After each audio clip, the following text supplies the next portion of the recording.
Hello guys, in today's video I'm going to show you how to edit pages on Squarespace.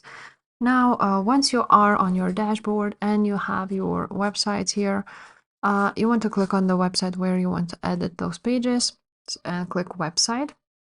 And now once you are here, you can see all of these pages and maybe some other which I don't show here. So if you want to edit them, you can click right there, edit, or you can click website and pages, like so, and here is the main navigation and some not linked pages. So basically you can add pages like blank page layouts, blog, store, and so on and so forth here. And to edit them, all you have to do is click this gear icon, enable the page like so, and to edit it you will need to click, for example, on home. If you want to edit this page, you want to click edit then.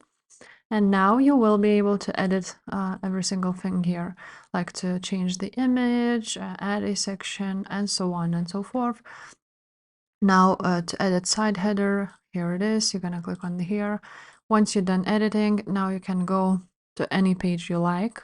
So for example, story. And then again, you need to click edit. And now you can edit every single thing here. So that's basically it. If this video was helpful, please leave a like, subscribe to this channel, and I will see you next time. Bye.